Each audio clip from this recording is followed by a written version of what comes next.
Praise the Lord. I thank God for another opportunity that He has given us to meditate on His Word. And we are coming to the end of this chapter, which is the first chapter of the letter of Saint John the Apostle. And we have reached the fifth chapter, and we are going to read the concluding verses, starting from verse 12. He that hath the Son hath life, and he that hath not the Son of God hath not life. So it may appear that Saint John the Apostle is repeating the same thing that he has been telling continuously, right from the gospel that we have already studied and the earlier part of this letter. But let us remember that this is a letter which has been written to little children in the Lord. And as you know, little children, they have to be reminded again and again about the important things that they must do. And especially where there are only two choices before us. There is a way which leads to destruction, and there is a narrow path which leads to eternal life. It may be difficult sometimes to see the narrow path, and it may be sometimes it is possible that the children may stray from that narrow path and go down the path to destruction. And that is why the Holy Spirit is reminding the little children of God again and again about the very same thing, to avoid the pitfalls into which the children may fall. And the main pitfall is this only, that is renouncing the Son of God. They may be attracted to the beauty of the world, seeing the deception which the devil shows us by showing a grand life for people who are not living in the Son of God, and then comparing ourselves with them and saying that what have we gained. But here the Word of God is our light.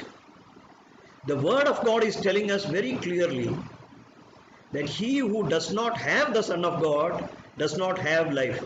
This is contrary to the teachings of this world, which is saying that all roads lead to Rome, or all the rivers go into the sea, or they say that all the paths will meet on the top of the same mountain. Beloved, here we are not climbing a mountain. Here we are not in Rome. Here we are not as rivers going into the sea. Here there is a very narrow path which has been kept by which we can be saved. So let us not go by the similarities which the world may show us for the false sense of unity, by saying that all the religions are believing in the same God, and so on and so forth. And because we want to have peace with the fellow beings, we just agree and we compromise with their way of thinking. That is not the way that God has designed it. God has designed that life should be given only through His Son, whose name has been given when He came to this world as Jesus. It is only through Jesus that we can have eternal life. Probably through other people who are claiming to be God-men, we may have a better life in this world. We may have prosperity, we can have money and luxuries. But eternal life can be given only through Jesus Christ. And this verse is telling us again, it is stressing on that point. Even though it is repetitive, it is worth repeating, because the alternative to this is that there is only a path which leads to destruction. He that has the Son has life. It is so plain. He that has not the Son of God has not life. Now you may say that so and so he was a great man. and the world is acknowledging so and so person as a very great man, or that he was a person who did a lot of good deeds. Beloved brothers and sisters, all that may be true. But for us, the word of God is the truth, and it is the only truth that has been given to us to show us the path to eternal life. And that path is through the Son of God. And this word is telling that if a person does not have the Son of God, then he does not have life. It is only through Jesus Christ that we can have eternal life. You may remember when we were studying the apostles, the gospel, in the 3rd chapter, there is a verse which is quoted often and everyone knows about it. And God so loved the world that he gave his only Son, that whosoever believes in him should not perish but have everlasting life. That is what the 3rd chapter and the 16th verse is telling. But we just look 2 verses down there, and this verse people are not familiar with. And what is written over there? That he who has the Son has life, but he who does not believe in the Son has been condemned already, because he has not believed in the only begotten Son of God. This verse is not quoted. In the same chapter, again we take verse 36. There also it is given that there is only a destruction waiting for those who do not believe in the Son of God. So let us take warning from these words, and let us not go after what the world is telling, according to their logic, according to common sense, according to the sense of this world, the knowledge of this world, and the so-called false sense of unity which they want to create by telling that there is something which is known as ecumenism, and these sort of words are coined up, that there is an ecumenical fellowship. Beloved, this is what we are going is a narrow path. Apart from this path, there is a broad way, and the whole world is going down that broad way, because that way is very easy and many people are following it. But the road to life is very narrow. That is what our Lord told us. And there are very few people who will take it. Sometimes that path will be a lonely path. There may be somebody, there may not be anybody from your family maybe. There may not be any friends that you will see on the same path. But we have to travel alone. We have to take care of our soul so that we can reach the end of that, and that path is leading to everlasting life. And that path is on the Lord Jesus Christ, the words of the Lord Jesus Christ.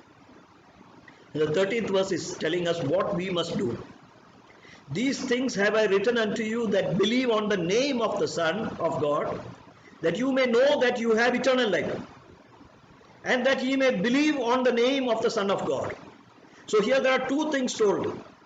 One is that we must have a confirmation. We must be sure about this, that we have got eternal life, because we are believing on the name of the Son of God. And the second thing what we have to do is that we must continue to believe on the name of the Son of God. No matter what distraction, no matter what other attraction the prince of this world, who is Satan, may bring across our path, no matter what our relatives or our friends or our closest people may tell us, we should continue to believe on the name of the Son of God so that we can have eternal life.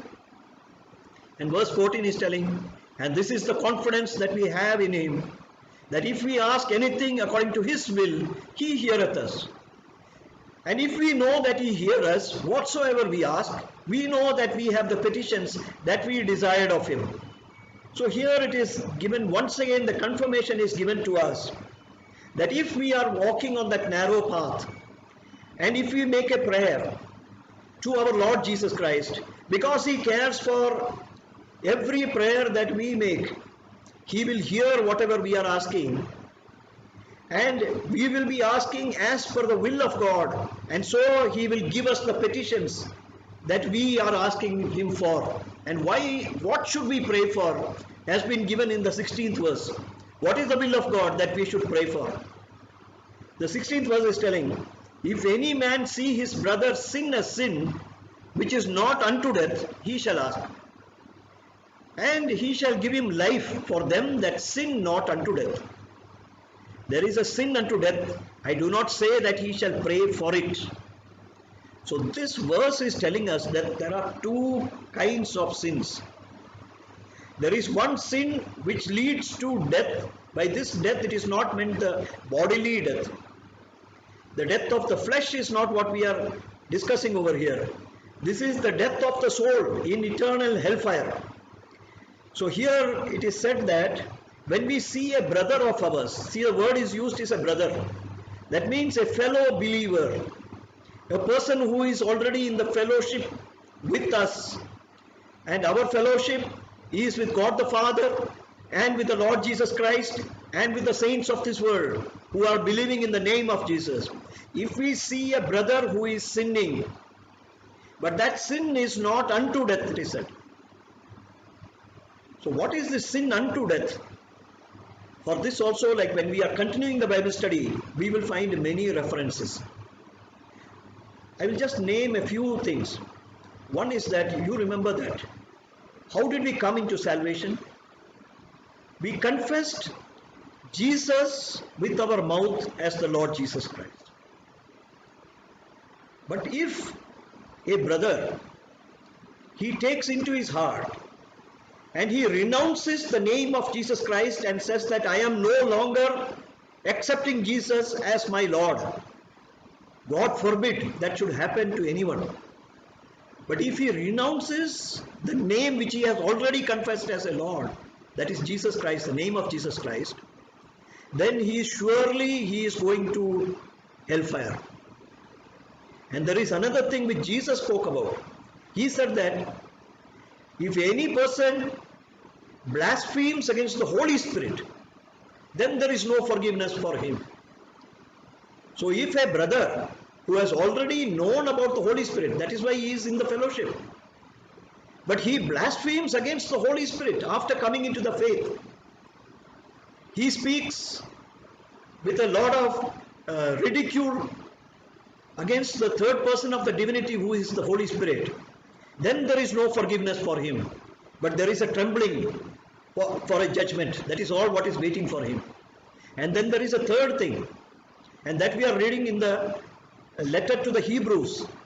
And when we read the 6th chapter as well as the 12th chapter, there is a mention of a sin. What is that sin? That is, if a person is knowingly and in a wanton way, he makes light about the sacrifice of Jesus Christ, and he is willfully sinning again and again, saying that his sin will be forgiven, so he is sinning. That means he is making the sacrifice of Jesus Christ of very little value, or rather of no value.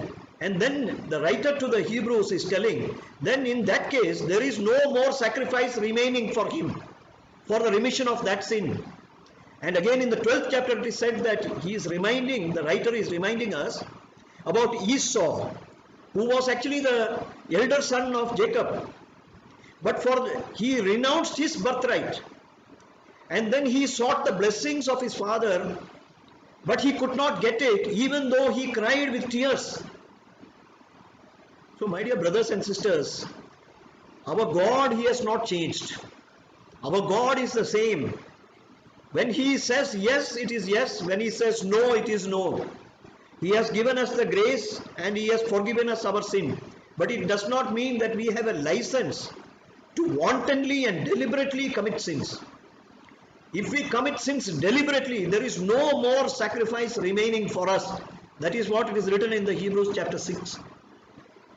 So let God forbid us from doing a sin which is leading unto death. But here this verse is mainly dealing with other people. If we see a brother who is sinning a sin which is not unto death, then we should pray for him. Now why does a brother commit a sin which is not unto death? The reason is this only, that he has lost intimacy with the Father. He has lost intimacy with Jesus Christ. The intimacy with the Father and with Jesus Christ comes through the Holy Spirit, And the Holy Spirit is given to us either by praying in the Holy Spirit or by reading the Word of God, which is inspired by the Holy Spirit and which is filled with the inspiration of the Holy Spirit. And the Holy Spirit will deal with us so that we keep the fellowship continually with the Father. But when we stray away from the Word, when we stray away from our prayer life, then we will sin a sin which is not unto death probably. Because sin, it has already been defined in this letter itself. It is a transgression of the law. Every sin is a transgression of the law. People may say that the law of Moses has been done away. Jesus has died for all our sins. All that is true. The law of Moses has not been done away. The law of Moses is the yardstick by which we have to compare ourselves. God is not going to judge us, but let us compare ourselves with the yardstick which God has laid down, and God is not changing. The same God who gave the law on Mount Sinai to the Israelites, He is still the same God, and His will has not changed. His will is that people should not transgress any of those laws which are given there. And that law is the yardstick that has to be applied by us to judge whether we are sinning a sin. If we are sinning a sin, then we have forgiveness through the blood of Jesus. If we confess before the Father is faithful and He is just to forgive us all our righteousness. And the blood of Jesus cleanses us from all sin. That is what this letter has told also in the beginning. In the first chapter itself. In the 7th verse it is written like that. So the blood of Jesus will cleanse us from all sin. But we should not go to the extent where we take that as a license to continue in our sin and keep on sinning deliberately.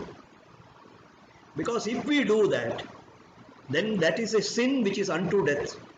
And that we are inviting the penalty and we are inviting the judgment of God on us if we do like that. And here the word of God is telling that if we see a brother who is sinning a sin which is unto death, then we should not pray for him. That is, it is forbidding us to pray because that is against the will of God.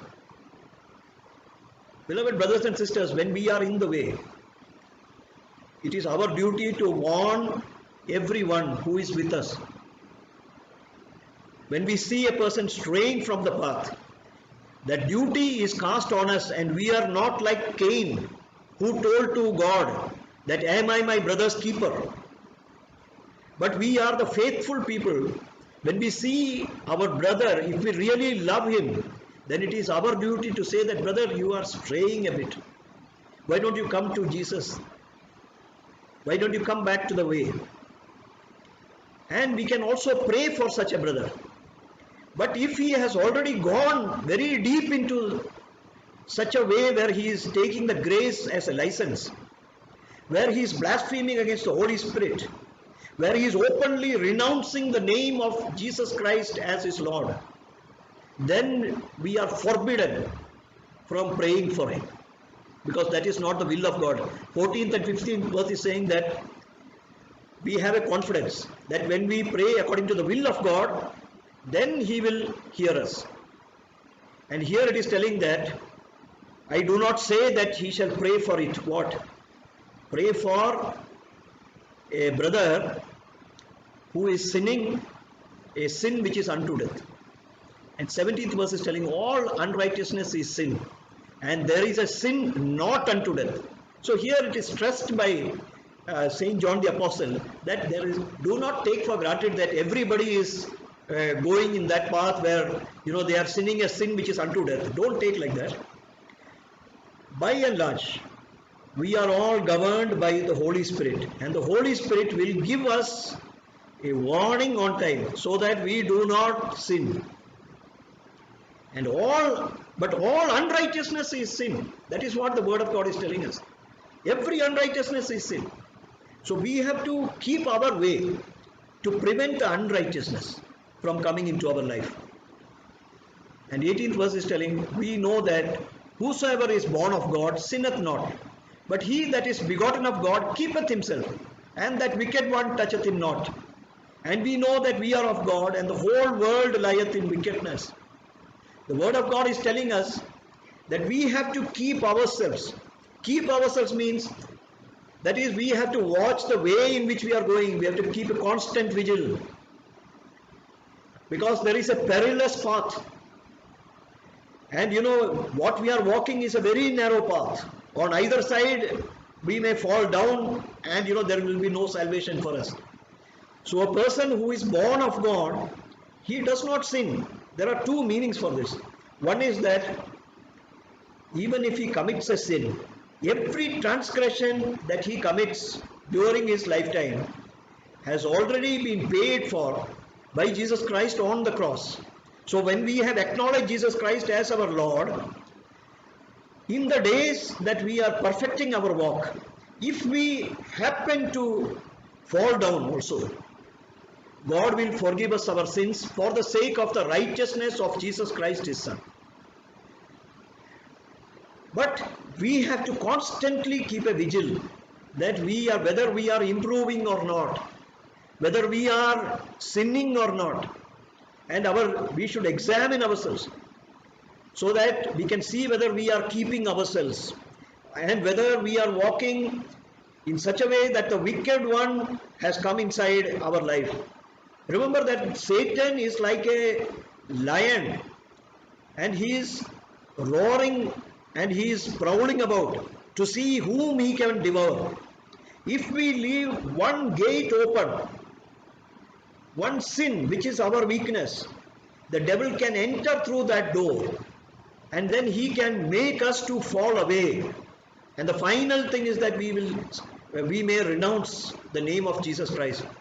So we have to see that the wicked one is not able to make any entry into our life.